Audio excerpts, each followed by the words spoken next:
Welcome back here on Hawk Sports Talk, women's basketball preview as the season tips off a week from this Friday on the road at Cornell. And we welcome in our guest, the 16th year head coach of the women's basketball team, Jennifer Rizzotti. 16 years. Wow. Yeah, that's a long time. It's a long time, but it by no means is your job routine. Mhm. I mean, you get injected with youth each and every Yep, year yep. with some freshmen coming in. So, uh, are you able to keep it fresh where it doesn't look like 16 years? Where if maybe if you worked in a factory, 16 years is a long time. Oh yeah, we're certainly not doing the same thing all the time. I mean, the season is the same and the timing's all the same, but it's always a different group. And we talk a lot about that actually at the beginning and the end of every year. Like, this is the last time you're going to play with this team, and it's the first and last time that I'm going to coach this group. So we always want each and every year to be unique and special in its own way, and we want to be able to you know, use our tradition and our foundation for our future success, but we also don't want to compare each team to any team from the past. We want them to all feel like they have their own opportunity to build their own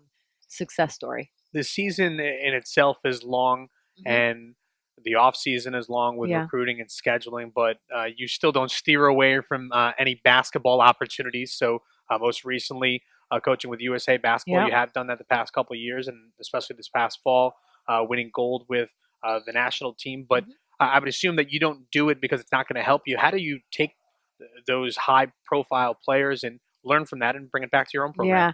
Well, it's maybe not necessarily so much what I'm learning from the players, but more so what I'm learning being around four other head coaches every day.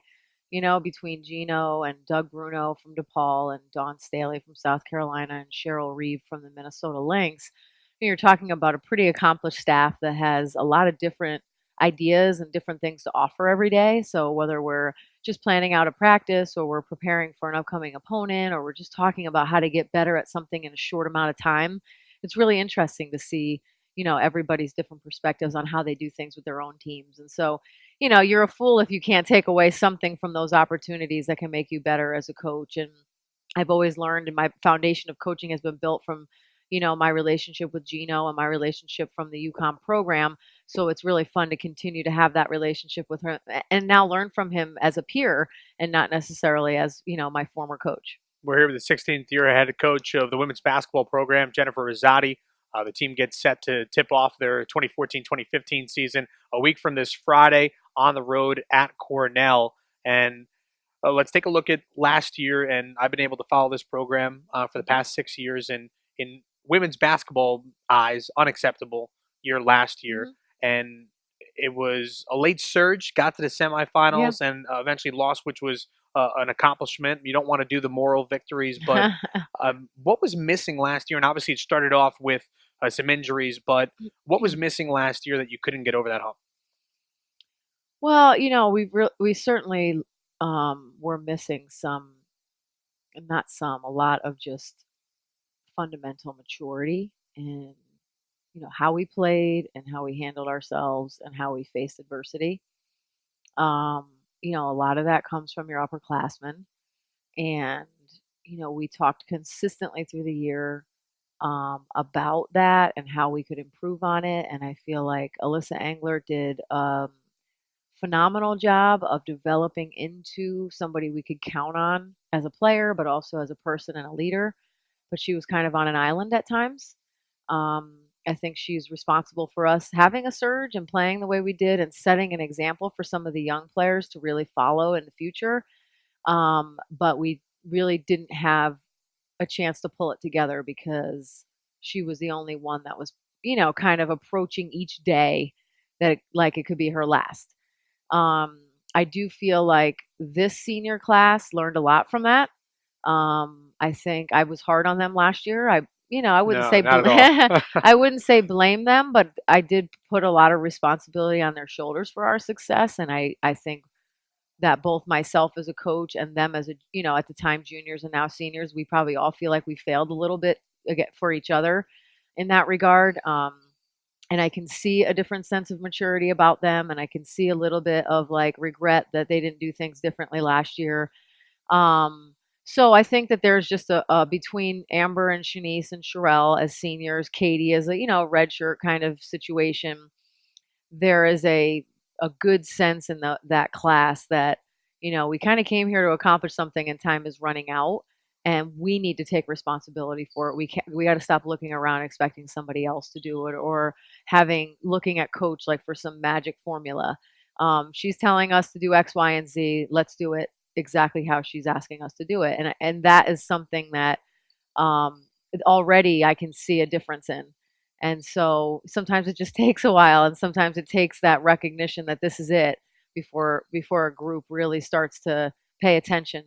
And they really set the tone for the energy in our practices, for our improvement, and certainly for the maturity of our other guys coming up through the ranks. Now, you hate to hear with any program in regards to rebuilding, so I say Yep. restructuring. Hmm. And as soon as the season ended, you restructured. You added a former player and Keoka Mars Garrick to your coaching staff. Yep. You grabbed Sarah Eichler, a former standout of Green Yep. Bay, Wisconsin, and then you get four new freshmen that have come on in, and I could already tell that they're beyond their means. They're saying hello to the radio guy already. Hey, how are you? But with all those changes, I know it's still early. You haven't tipped off. You played a couple exhibition games, but obviously you felt strong enough to make those moves Yeah. and you're going to move in the right direction back to Hartford Hawks women's basketball. Yeah, I think sometimes it's just a matter of a new faces and new perspective and new way of like approaching the day.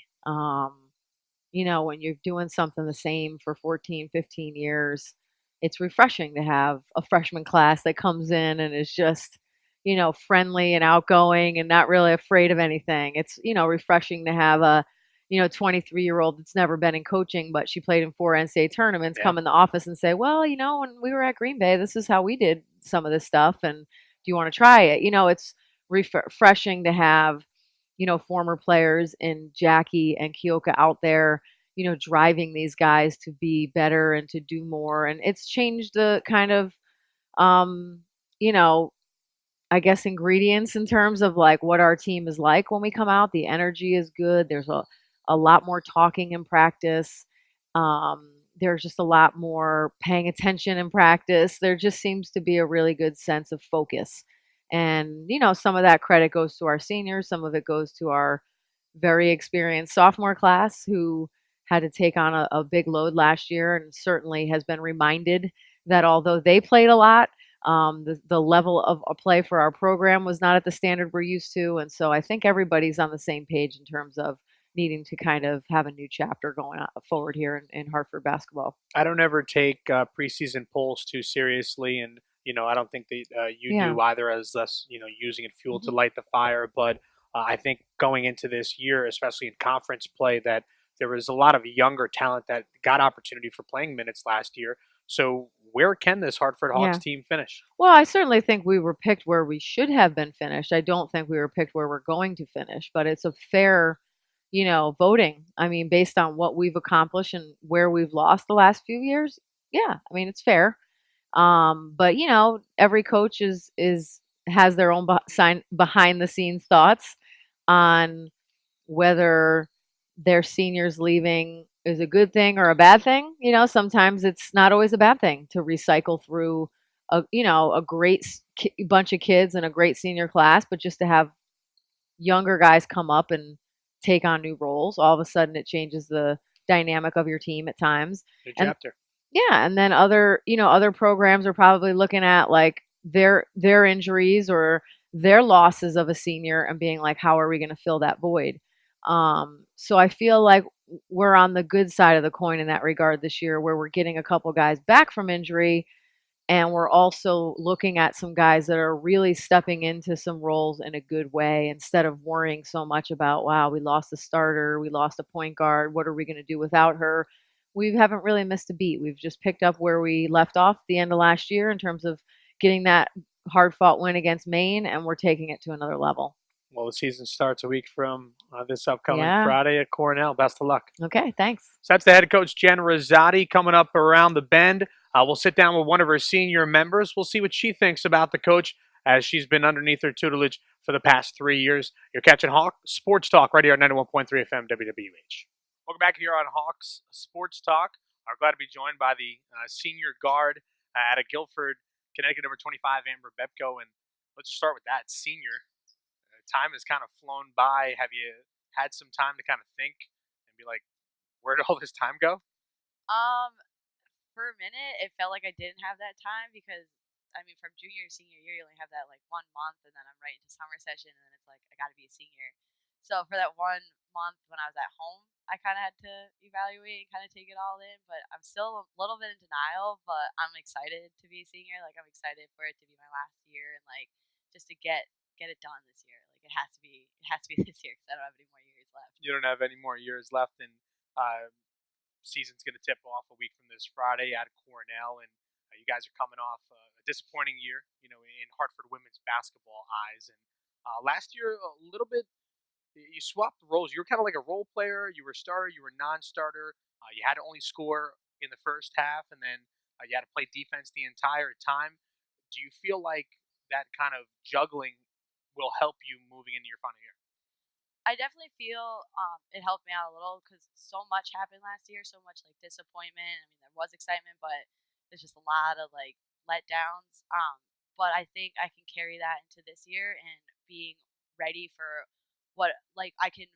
I'm ready to see what like that disappointment is. Like I already know what it's like when it's starting to head down in the wrong direction, and I feel like this year I can stop it before it gets bad again. And like me and the rest of the seniors too are ready to take that leadership and end it like coach has said. It's like we'll have a bad strip and either she'll call a timeout or we'll get in a huddle and me and the rest of my upperclassmen need to take the group back into control and be like, okay, that was it. That was our bad run, and let's get back into it. Because I definitely feel like this year is just a whole other year where we can do that.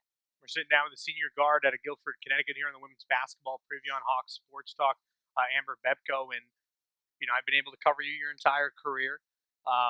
We've had plenty of talks about leadership and things like that, but I kind of want to give the fans a little bit of an insight. I call you kind of a switch player. It seems like when you come in and as soon as you step on the court, you become this different player. You're very bubbly and friendly, outside off the court, but once you step on, you become this, I guess, maniac in a good way. But kind of give a description of how you do flip that switch and how you balance it so well once you step over that line.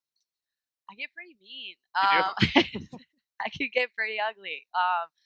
But I think it's just like I am so fun off the court, but like once I step in those four lines, it's like I mean business, and it's like you're either gonna be my best friend or you're gonna be my enemy, and you can either join my team or you can get off the court because you're not gonna like me if you're not on my team. And I think that's what coach has really emphasized this year too, is that in practice, we really need to be so much more competitive, and like we have to not be afraid to like bump each other around, push each other to the ground, like make each other like fight for it. And I think it's gonna be big to focus on it because it's like you can already feel how much different we are with competitiveness like in practice, and I can't wait to see that be carried over to the game. But I feel like I definitely lead it in aggressiveness maybe because I want to win. I get really into it, and it's like I get this whole other person that steps on the court because it's just like I'm here, like I'm ready to play. I know what I got to do, and I want to get it done. About 4 years ago, probably made the decision maybe in your junior year of high school down in Guilford, and you're from the state, and you decided to come to Hartford, the iconic name of Jen Rizzotti. And now that you've had 3 years of her tutelage, you're entering in your final year. What have you learned from that? Do you love her? Do you hate her? Like, you obviously have to respect her for what she's accomplished, but has your mindset changed since you made the decision from Guilford High School to come your way here? I love Coach Riz. um, but I do. I can't say like I regret my decision at all. Like these 4 years that I've had with her, she has made me a totally different player than I even thought I could be. I mean, her like and the rest of the coaching staff have just taken they know I'm scrappy. They know like they knew that when I came in, and they just made it like they controlled it, and then they also just made me just build upon all of that. And she's just a type she's always been that type of person, that very competitive person, and like she doesn't like to lose, and like she doesn't like to lose just like I don't like to lose. And I feel like her I feel her anger, and I feel how disappointed she gets, and I think that like as the years goes on, it gets more personal for me as a player because I'm just like, ugh, like I feel like I'm disappointing her, and I hate doing that. Um, but she's awesome. Like I couldn't thank her enough for everything that she's done for me, and that's why I definitely want to, this year's the year to get that championship where I can just give it to her and like we can all take it and celebrate Hey, afterwards, and she listen, can not hate me. it would be nice and correction on Mercy High School, but before we let you go, you obviously have one last year in the Scarlet and White. You'll leave a legacy here. So when someone says number 25, Amber Bebko, what would you like them to remember?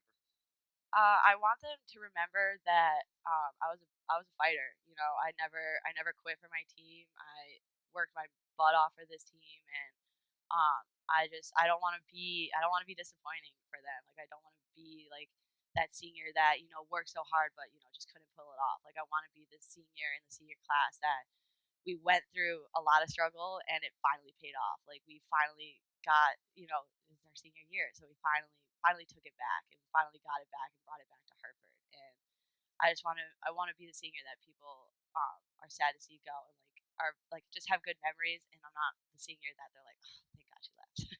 Well, don't have that added pressure on you. You have enough pressure of a long season, staying healthy and making sure everybody plays. Don't add that added pressure on you that it's your final year. Just have fun and kind of just play, Lots of which you fun. normally do. Oh, always. Best of luck in the season. Thank you. Our next guest coming on up, she lives life in the fast lane, but she's going to be able to slow down and have a visit with us right here on Hawk Sports Talk. Welcome back here on Hawk Sports Talk. Now going to be joined from another member of the women's basketball program. It'll be the sophomore guard out of North Andover, Massachusetts. Number 23 now instead of number 14 in Morgan Lumb. And I'll say it again, sophomore. I know. That is just wild. So let's take a step back. You had the transition from high school here to college. You had to deal with a long season. Then you had to deal with Coach Rizzotti. Yep. How hard was your freshman year? I mean, I went through my own obstacles, like, on and off the court, so it was a lot to deal with, but Coach Riz she just put me in my place right when I needed to be, so I started off struggling, but once I started playing and actually focusing, like, I probably started focusing midway through the season, and I never turned back, I guess you could say. Might go too fast, but... Yeah, it's... Now, I've been covering this program for 6 years. What is it like when you make a freshman mistake and either a timeout or you get a substitution and then you have to come to the sideline and, like, she is, like, in your face? I mean, you feel stupid for a second, but then you never want to make the same mistake again. So it's really your mental focus has to increase. Even this year, like, she doesn't put up with the same mistakes. Like, once you turn the ball over, she screams at you, and you never want to turn the ball over ever again. So. Well, now you're not allowed to make freshman mistakes because you're a sophomore. Yeah, I'm not even allowed to make mistakes, really. You had a great year last year. It was a disappointing year overall, but you had a great enough year where your peers voted you the 6th player of the year. Now that you've had, a few months now to kind of embrace that, look at your plaque, look at your trophy on the wall, what does that mean to you? I mean, it's really a blessing. I mean, I worked so hard, like, throughout my entire life, and I never really played for that. I played for the team, and I guess the award, it does mean a lot, but I'm, like, kind of a humble kid, so I don't really look at it too much, but I just want to win a championship, so that's the main goal. Well, you got 3 more years to get it done. Hopefully it's this year. Yeah, hopefully it's this year. We're here with the sophomore guard out of North Andover, Massachusetts on Hawk Sports Talk here on 91.3 FM WWH, Morgan Lumb. She switched her number, so if you bought the number 14 jersey, you're going to have to buy another one. See, you're into this marketing thing where you're selling apparel now, which is good. We would always joke around, and I would say it on the air, that you live life in the fast lane. That was the transition into this segment, and 100 miles an hour, and I asked you at one time before a game, do you get speeding tickets? And you're kind of like, what does this have to do with anything? And it's about, you can live life in the fast lane, but you need to be under control. So I talked about 2 hands on the wheel, 95, slow it down just a little bit and be in control. Yep. Have you learned from that, and how can you transition that into your sophomore year? I mean, I still go a little bit too fast. Coach Riz yells at me all the time. I mean, now I'm the point guard with Deanna, so we really have to slow down and run the offense. But sometimes when I go too fast, my offensive team has no idea what they're doing. So I really have to pull it out and just think before I go speeding into another play that nobody knows what. Well, I'm obviously, doing. it sat with you because as soon as you got on the air here, before we got on the air, you're like, hey, what's that statement you said again with the 95? Yeah. Two hands on the wheel, and it's important to have the basketball, right? Yeah. Always got to have the basketball in your hands. Before you're moving in. So I kind of alluded a little bit to the fact that it was a disappointing year last year, and you'll see some, very good coaches, whether it's on the collegiate level or the pro level, where, after a game where it ended the season, they'll have the team sit and watch, and it's to taste that feeling of that you don't want this again. Yeah. So you've had a long off season. It was a disappointing year for you guys last year. How do you make sure that you don't have that feeling again? Like I said in the beginning, it's all about mental focus, and I never want to go on a bus ride again where we lose in the semifinals and have to cry basically the rest of the way home. And it was just the worst feeling in the world, and just to focus on winning is all that pretty much matters right now. You got the fans had their first glimpse of you last year, and now they'll have to get acclimated to the new number. But when they say number 23, Morgan Lumb, what should fans think of, because they have another 3 years of you? I just want them to know that I work hard, and I will pretty much do whatever it takes to achieve what I want. So if a championship's in my main focus, that's what I'm going to go after. So I'm going to work hard, blood, sweat, and tears. A week from Friday, Cornell. You ready? Friday. I'm always ready. Love it. That's Morgan Lumb. We'll take a quick break right here on Hawks Sports Talk, and we'll